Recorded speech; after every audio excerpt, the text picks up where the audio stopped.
Բարև ձեզ, Ստեփան Գրիգորյան, YouTube-յան ալիքի մասնակիցներ։ Ես ողջունում եմ ձեզ բոլորիդ։ Մենք շարունակում ենք մեր աշխատանքը, այսօր փետրվարի 24-ն է։ Այսօր էլ ստիպված ենք անդրադառնալ Միացյալ Նահանգներ Իրան հարաբերություններին։ Նորություններ կան նաև այս վերջի երկու օրվա, որոնք ցույց են տալիս, որ հավանականությունը, որ Միացյալ Նահանգները կանցնեն ռազմական գործողությունների Իրանի դեմ, ել ավելի աճել է։ Հասավ նրան, որ նույնիսկ ամերիկացիք սկսեցին առանձին մերձավոր արևելքի երկրներից դուրս բերել իրենց դիվանագետներին։ Դա նշանակում է լրջանում է վիճակը, մոտենում է այդ պահը, որ Դոնալդ Թրամփը հրաման կտա, որ ուժ կիրառվի Իրանի դեմ, ինչը կբերի լուրջ հետևանքների։ Բայց ցավով պետք է ասեմ, որ Իրանի հարցով սկսեց զբաղվել նաև Ռուսաստանը։ Ու դա լուրջ վտանգ է Իրանի ժողովրդի համար։ Մի քիչ ավելի ուշ ես կբացատրեմ ինչու է կայանում այդ վտանգը եկած Ռուսաստանից Իրանի ժողովրդի դեմ, կանեմ զուգահեռներ այն ինչ արեց Ռուսաստանը Սիրիայի նկատմամբ, Հայաստանի նկատմամբ, Վենեսուելայի նկատմամբ։ Կան նաև հետաքրքիր դրական զարգացումներ, նաև դրանց մասին մենք այսօր կխոսենք, բայց ես այսօր նաև ուզում եմ խոսել ձեզ հետ այդ ներքին քաղաքական զարգացումների մասին։ Դուք գիտեք, իրար հետևից տարբեր ուժեր քաղաքական հայտարարում են, որ կմասնակցեն այս տարվա հունիսի 7-ի ազգային ժողովի ընտրություններին։ Պարզ է, կմասնակցի այդ ընտրություններին Նիկոլ Փաշինյանի գլխավորած կուսակցությունը, քաղբայմանագիրը, այնտեղ ընտրություններ են գնում, ներքին կուսակցական, իրանք ձևավորում են իրենց ցուցակը, հասկանալի է, իշխող ուժն է, ինքը կմասնակցի, լի է վճռականությամբ ակտիվ մասնակցելու, մենք գիտենք, երեք ուժեր կապված, ես կասեի այդպես, հակված մեզ տանել նորից դեպի Ռուսաստան, այդ երեք ուժերն էլ հայտ ներկայացրեցին, որ կմասնակցեն, դրա այդ երեքի մեջ մտնում է եւ երկրորդ նախագահ Ռոբերտ Քոչարյանի կողմից գլխավորած Հայաստան դաշինքը, Սամվել Կարապետյանի կողմից մեծահարուստ ռուսաստանցի հայի դաշինքը կամ քաղաքական ուժը, որը իրենք անվանեցին Ուժեղ Հայաստան, իրանք հայտ ներկայացրեցին, որ կմասնակցեն Գագիկ Ծառուկյանի, մեծահարուստ Գագիկ Ծառուկյանի կողմից ստեղծվող կամ ձևավորվող դաշինքը նաև կմասնակցի, էլի ուժեր հայտ ներկայացրեցին, իրենց մասին էլ անպայման կխոսենք, բայց ես այսօր ուզում եմ մի քանի խոսք ձեզ ասել այս երեք ուժերի կապված նախին նախագահ եւ մեծահարուստ երկու մարդու հետ այս ուժերի հայտը եւ իրենց այս վերջի օրերի ասացներին անպայման ուզում եմ անդրադառնալ։ Ինչ որ հայտարարություններ են անում, խոստումներ են արվում լուծելու այս կամ այն սոցիալական հարցը Հայաստանում, այդ ուժերը ինչքան հասկանում եմ լուրջ ռեսուրսներ ունեն ու սկսեցին խոստումներ տան, անպայման ուզում եմ մի քանի խոսք դրա մասին ասել ու հուշեմ մեր քաղաքացիներին, ինչ հարցեր իրենց պետք է տան, որ պարզ դառնա կկատարեն այդ իրենց խոստումները, թե չեն կատարի։ Ուրեմն մենք սկսում ենք մեր այսօրվա աշխատանքը, սկսում ենք հենց նորից Իրան Միացյալ Նահանգներ հարաբերություններից, լարված է շատ վիճակը, դուք գիտեք, միլիտարիզացված է եւ իրավիճակը Իրանի շուրջ, միլիտարիզացված է իրավիճակը ծովերում, նաեւ Հորմուզի նեղուցում, Միացյալ Նահանգները բերեցին մեծ թվով նավեր, ավիակիրներ, ծովեր մոտ Իրանի սահմաններին, Միացյալ Նահանգները ուժեղացրեցին իրենց ռազմաբազաները գտնվող Քաթարում, Հորդանանում, Բախրեյնում, պատրաստվում են հարձակում անել Իրանի դեմ ուղղված։ Մենք դրա մասին խոսացել ենք, բայց նոր տարեր կան։ Իսրայելի վարչապետ Նետանյախուն երեկ հայտարարեց, որ եթե Իրանը հարված հասցանի Իսրայելին, պատասխանը ապշեցուցիչ է լինելու Իրանի համար։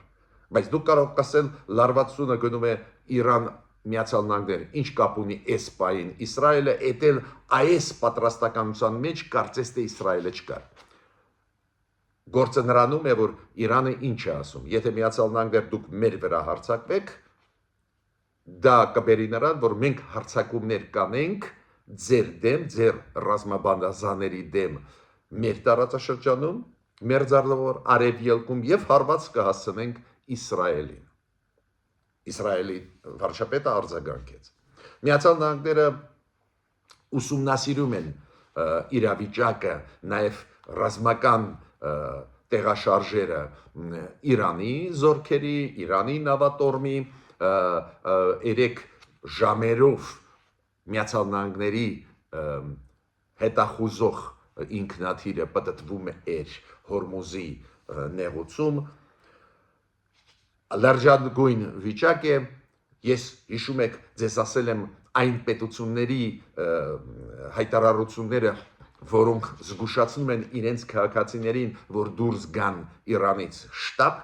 հիմա այս ցանկին միացավ Հնդկաստանը, Հնդկաստանն էլ կոչ արեց իր քաղաքացիներին դուրս գալ Իրանից, Հնդկաստանի դեպքում խոսքը գնում է մեծ թվով մարդկանց մասին, քանի որ Հնդկաստանից շատ մեծ թվով ուսանողներ սովորում են Իրանի համալսարաններում։ Միացյալ Նահանգները հայտարարեցին կամ հրաման տվեցին, որ իրենց դիվանագետները Լիբանանից դուրս գան։ Դա կապված է նրա հետ, որ Լիբանանում շատ ուժեղ է Հեզբոլլան, որը պրոիրանական խմբավորում է, ուժ է Լիբանանում նաև կառավարական մակարդակով դիրքեր ունի, ու Միացյալ Նահանգները դուրս են բերում դիվանագետներին այնտեղից։ Դա ինչ է նշանակում, ավտոմատ նշանակում է, որ լուրջ բաներ պատրաստվում են։ Դուք գիտեք, որ Մարկո Ռուբիոն պետք է ամսի 21-ին փետրվարի, այս ամսվա ամսի 21-ին 3 օր առաջ մեկներ Իսրայել, հետաձգեց մինչև մարտի 2-ը։ Ինչի հետաձգեց, քանի որ պլանավորվում է այս 5-շաբթի օրը ամսի փետրվարի 26-ին 2 օրից, որ երրորդ փուլ կսկսվի Ժնևում Միացյալ Նահանգներ Իրան բանակցային process-ը, ու հետաձգեցին, որ հետո դրանից հետո երրորդ փուլից հետո նոր Մարկո Ռուբիոն մեկնի Իսրայել։ Այդ ամեն ինչը ինչի մասին է խոսում, իմ նորությունները ձեզ ներկայացված, խոսում է նրա մասին, որ մեծ պատրաստականություն է գնում ուժով լուծել հարցը։ Դոնալդ Տրամպը այսօր ելույթ ունեցավ ու ասաց, որ Իրանը պետք է այդ համաձայնությունը ստորագրի, հակառակ դեպքում վատ կլինի ու վատ օր կլինի եւ Իրանի կառավարության համար եւ ինքը ասաց ցավով նաեւ ժողովրդի համար։ Միացյալ Նահանգներում պարզ է գեներալիտետը, հրամանատարները, գլխավոր դեմքերը Միացյալ Նահանգների բանակի, պարզ է, իրանք հրաման կկատարեն, բայց իրանք զգուշացնում են, որ այս պատերազմը լուրջ պատերազմ կլինի ու կարող է այս անգամ լինել բավական երկարաժամկետ, ու այդ հայտարարությունները հայտնի դեմքերի, նաև գլխավոր շտաբերի պետերի, Միացյալ Նահանգներում այս ձերի կարևորագույն պաշտոն կա բանակում, Դեն Կեյնը, գեներալ, որը ղեկավար է, ինքը զգուշացրեց, որ լուրջ կլինի, ու դա դիտվեց որպես զգուշացում, որ Տրամպը հարված չհասցնի, բայց Դոնալդ Տրամպը ասաց, որ իրան ճիշտ չհասկացան այդ գեներալին։ Ես ինչի այդ օրինակները բերում եմ, որ դուք հասկանաք, որ լուրջ է վիճակը, շատ լուրջ է վիճակը, ու հետևելը պետք է,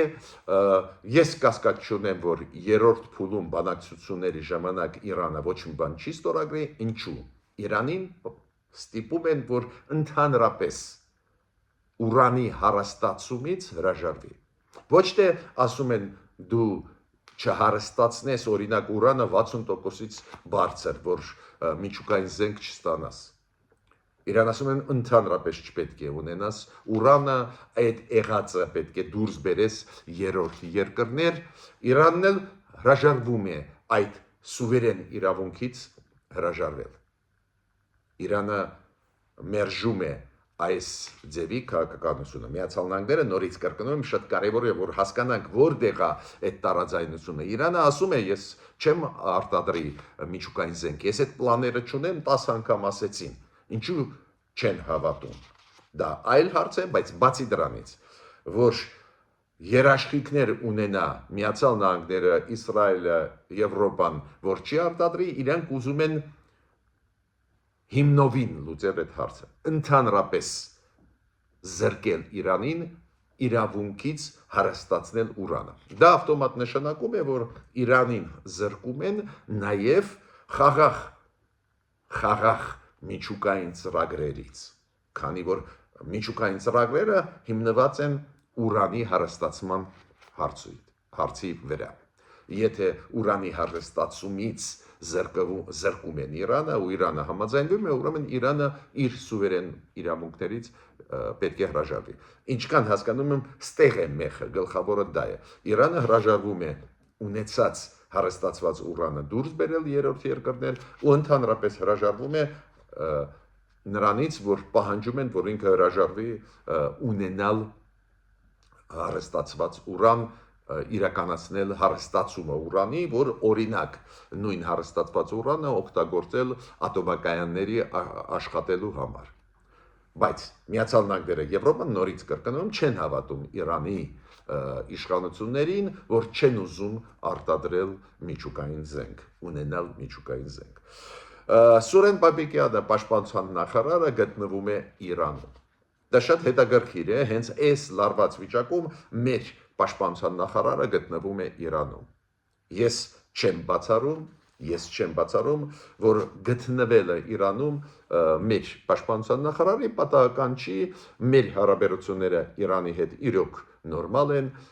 բնականon են, զարգանում են ու միգուցե նույնիսկ մենք կարող ենք միջնորդի դեր ստանձնենք։ Դուք տեսնում եք Թուրքիայի միջնորդությունը Իրանը մերժեց, ինչքան հասկանում է շատ հավանական է, որ Օմանի միջնորդությունը հիմա կմերժեն իրանցիք, հիմա երրորդ փուլը բանակցությունների Ժնևում, որը պետք է անցնի 2 օրից հետո, այդ երրորդ փուլը նորից Օմանի միջնորդությամբ է, ես գիտեմ, որ Իրանի պատվիրակությունը ինչ-որ դժգոհ է Օմանի պահվածքից, Օմանի ու ուրեմն կարող է պահ լինի, որ միջնորդ չլինեն, ու ես պարոն Սուրեն Պապիկյանի այցելությունը Իրան նաև դիտում է այդ կոնտեքստով։ Կարող է իրոք Հայաստանը լինի օգտակար։ Միացյալ Նահանգների հետ մենք ունենք ռազմավարական նշանակություն համագործակցության, ռազմական մակարդակի, ռազմաստրատեգիական մակարդակի, մյուս կողմից Իրանի հետ շատ լավ հարաբերություններ, Հայաստանը կարող է օգտակար ստեղ լինել, ես նույնիսկ դա չեմ բացառում։ Հիմա շատ վատ լուր Իրանի ժողովրդի համար, Ռուսաստանի արտգործնախարարությունը հայտարարություն արեց, որ կոչ է անում Միացյալ Նահանգների հարված չհասցնել Իրանին։ Շատ վատ լուր է Իրանի ժողովրդի համար։ Դուք հիշում եք, այնտեղ որտեղ կա Ռուսաստանը, այդ երկրները տարածքային կորուստներ են ունեցել, հիշում եք Հայաստանի պատմությունը 2020 թվին, հիշում եք այս վերջի 10 տարվա պատմությունը Սիրիայի հետ կապված, ի վերջո Ռուսաստանը սիրիացիներին հանձնեց Թուրքիային, ինչ արեց Հայաստանի հետ, Ղարաբաղի հետ, դուք շատ լավ գիտեք, ու միջազգային հանրությունում այս թեման քննարկվում է, որ Հայաստանը միշտ կներեք, Ռուսաստանը միշտ իր դաշնակիցներին հանձնում է, փուրը տալիս է ժողովրդի լեզվով ասեմ։ Ու ինչն է հետաքրքիր, երբ որ այդ վերլուծությունները արվում են ամենաառաջատար վերլուծական կենտրոններում, նաև այդ թվում Միացյալ Նահանգների, նաև այդ թվում Մերձավոր Արևելքի, նաև այդ թվում Եվրոպայի ամենաառաջատար փորձագետները այն ցանկում երկրների, որոնց Ռուսաստանը հանձնեց, դավաճանեց, միշտ կա Հայաստանը, Սիրիան, այլ երկրներ, Սերբիան, երբ որ պետությունները դաշնակից էին Ռուսաստանի հետ, Ռուսաստանը ի վերջո լուծելով այլ հարցեր, այլ խաղացողների հետ, այդ երկրների շահերը դավաճանում էին։ Վերջի օրինակը, որը բերում է աշխարհը, դա Վենեսուելան է։ Դուք հիշում եք Վենեսուելայի նախագահ Մադուրոին, որ այս տարվա հունվարի 3-ին ամերիկացիք ձերբակալեցին, տարան Միացյալ Նահանգներ, հիմա իրան պետք է դատեն, իրան ու իր կնոջը։ Վենեսուելայի իմիջիալոց արտգործ նախարարը երեք հայտարարություն արեց, որ պետք է ազատ արձակեք Մադուրոին, պետք է հավասարի հետ համագործակցենք եւ այլ, այսևի հայտարարություն արեց։ Բայց աշխարհում դա դիտվում է այդպես, որ Ռուսաստանն էլ մասնակցեց այդ Մադուրոյի հանձնման process-ում։ Քանի որ միջազգային հանրությունում կա կարծիք, եթե Ռուսաստանը չուզենար, Մադուրոին չէին կարողանալու ձերբակալել, ու կա կարծիք, որ Ռուսաստանը Մադուրոին հանձնեց, որ ռմբակոծությունները Կիևի, Ուկրաինայի, Ռուսաստանի կողմից բալիստիկ հրթիռներով Միացյալ Նահանգները անտեսի, չարձագանքի կոշտ, չքննադատի ել ավելի ուժեղ Ռուսաստանին պատերազմի համար Ուկրաինայի ժողովրդի դեմ։ Ինչը մենք տեսնում ենք, իրոք Միացյալ Նահանգները ու Դոնալդ Թրամփը բավական հանգիստ արձագանքում է նոր ու նոր ռմբակոծությունների, որոնք արվում են Ռուսաստանի կողմից Ուկրաինայի դեմ։ Կոպիտ ասած, Ուկրաինայի հարցը առաջ տանելու համար Ռուսաստանը Մադուրոին հանձնեց Միացյալ Նահանգներին։ Ու այդ կարծիքները, որ անընդհատ հանձնում է Ռուսաստանը իր դաշնակիցներին լուծելու այլ հարցերը, այդ քննարկումը վաղուց է գնում է, մենք էլ խոսացել ենք դրա մասին, որ Ռուսաստանը 2020 թվին, 2023 թվին ակնհայտ է հայ ժողովրդի շահերը ոտնահարեց, Թուրքիայից ինչ որ սպասելիք ունենալով այլ խաղացողներից, հիմա մենք դա տեսել ենք, ավելի ուշ տեսել ենք Սիրիայի դեպքում, ավելի ուշ Վենեսուելայի դեպքում, երբ որ Մադուրոին ձերբակալեցին տարան, Ռուսաստանը ոչ մի քայլ չարեց, ավելին Ռուսաստանը զգում է, որ այդ քննարկումները գնում են, դա է պատճառը, որ երեք Ռուսաստանի արտգործ նախարարությունը ու իրանց պաշտոնական ներկայացուցիչը Մահրիա Զախարովան արձագանքեց, ասեց, այդ ինչ է կանում, ասում, եթե մենք չլինեինք Վենեսուելան որպես պետություն չէր լինի, դա անհաջող փորձ է արդարանալ Ռուսաստանի կողմից։ Հենց իրանք Մադուրոին հանձնեցին, հենց իրանք հիշում եք, զգուշացնում էին Միացյալ Նահանգներին, որ եթե դուք Մադուրոյի դեմ մի քայլ անեք, իմացեք հետևանքներ կլինեն։ Միացյալ Նահանգները ձերբակալեցին այս տարվա հունվարի 3-ին Մադուրոին, ոչ մի հետևանքներ չէր եղել, Ռուսաստանը ոչ մի քայլ չարեց։ Ու հիմա ինչու ես շատ մտահոգված եմ Իրանի համար։ Ռուսաստանը մտավ այս Միացյալ Նահանգները Իրան process-ի մեջ։ Ռուսաստանը մտավ այդ process-ի մեջ, այսօր առավոտ Ռուսաստանի արտգործ նախարարությունը հայտարարություն արեց, որ պատրաստ է աջակցել Իրանին, հայտարարություն արեց, որ ոչ մի դեպքում ամերիկացիք չպետք է ուժ կիրառեն, Իրանի միջուկային ծրագրերի դեմ ուղված, քանի որ խաղաղ ծրագրեր են, դա նշանակում է, որ Ռուսաստանը խաղի մեջ մտավ, ամերիկացիներից ինչ որ բան ուզում է փոկել, հանձնելու համար Իրանի շահերը։ Կոպիտ ասած, մտավ իբր պաշտպանելու, նաև Հորմուզի նեղուցում իրանցիներին, բայց ռեալ չի աջակցի, ուղղակի ամերիկացիներից կստանա այլ հարցերում բոնուսներ, հանձնելով Իրանի իրավունքները։ Շատ վատ լուր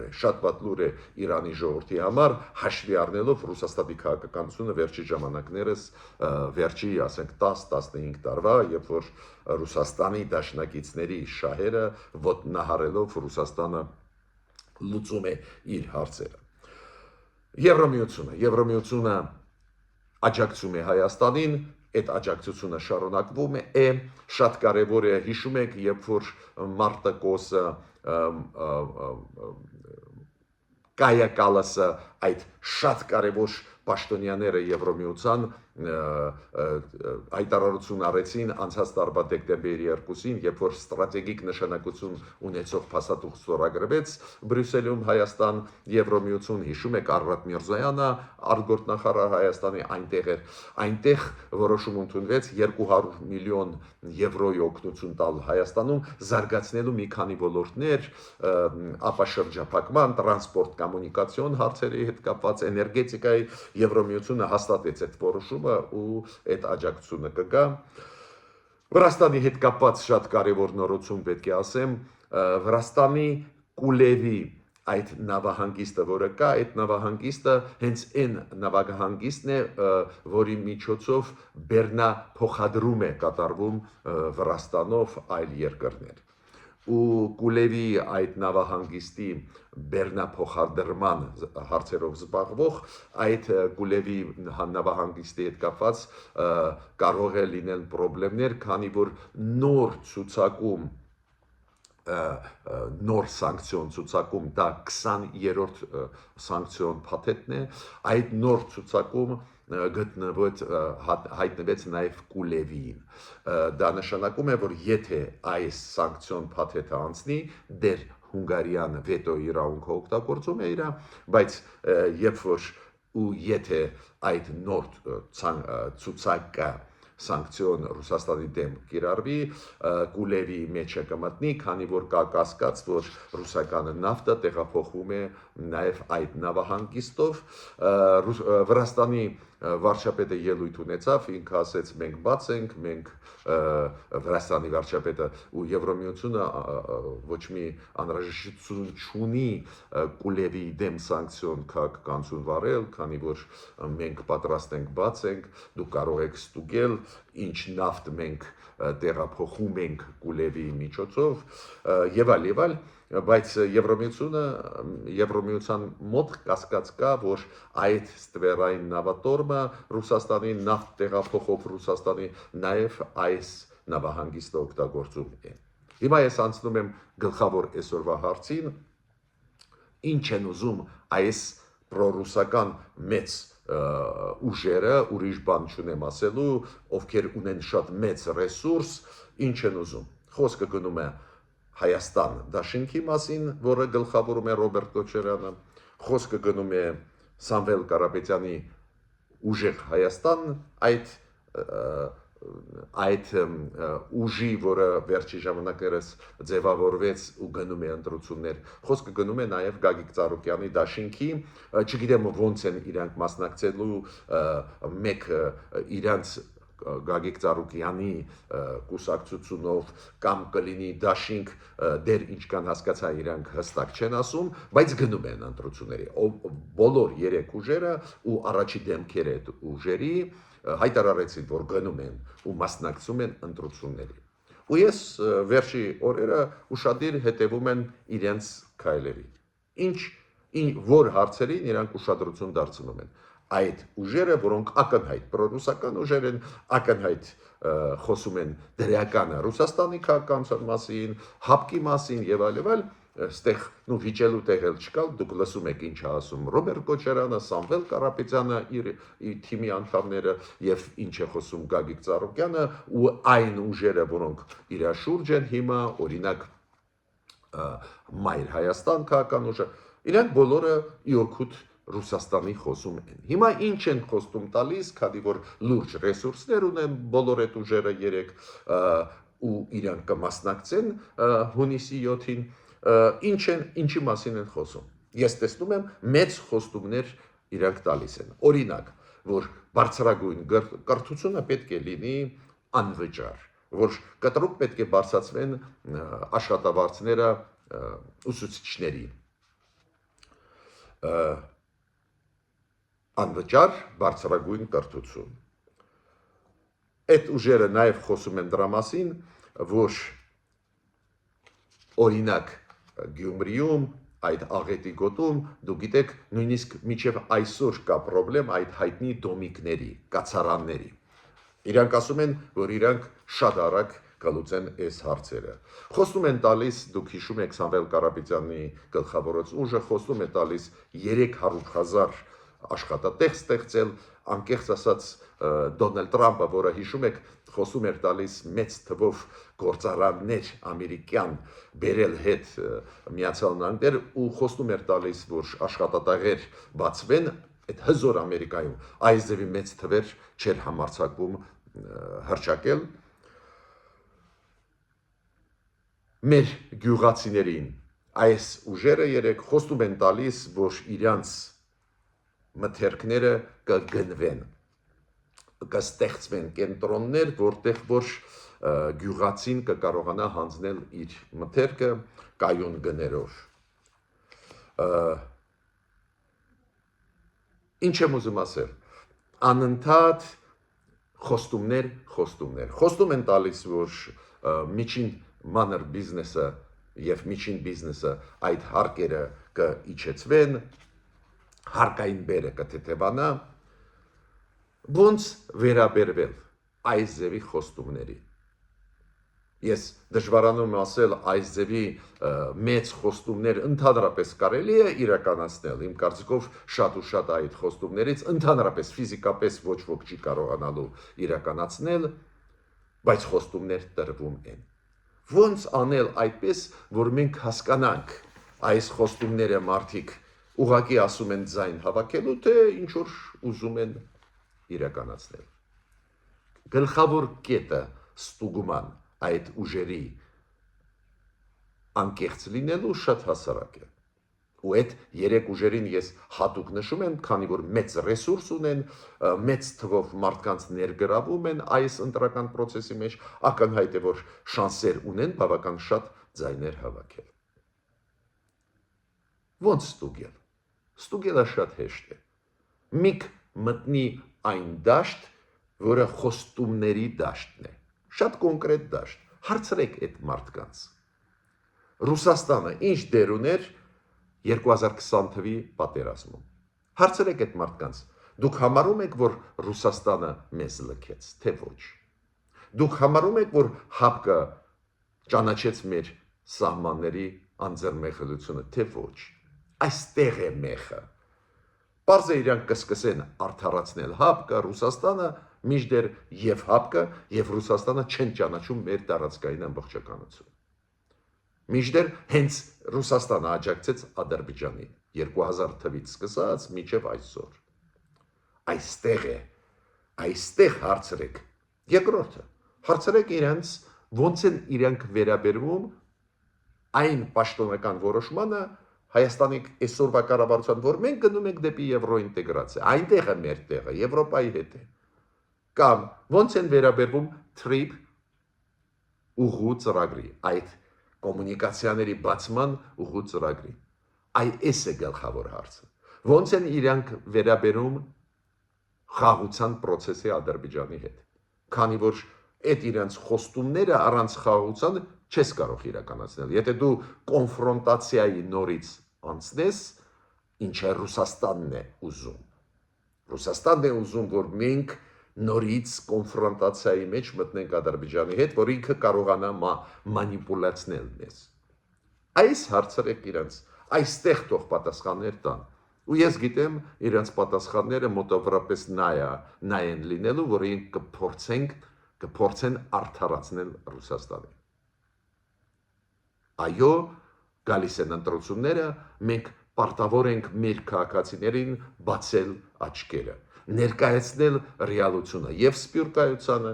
եւ Հայաստանի Հանրապետության քաղաքացիներին։ Ով ինչ է ուզում, ինչու է մեծ խոստումներ տալիս ձայն հավաքելու համար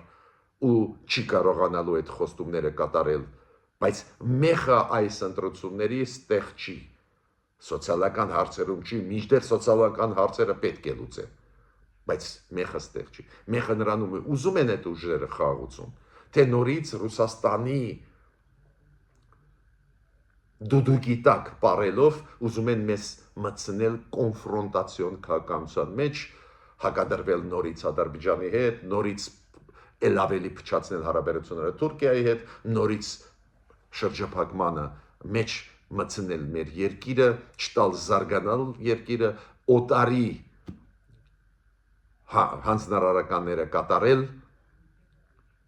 այստեղ է ուզում են խաղաղություն, թե ոչ։ Եթե չլինի խաղաղություն, ոչ մի ծրագիր չես կարող իրականացնել, բոլորս հասկանում ենք։ Ես ավարտեցի իմ ելույթը, միշտ նոր հանդիպումներ։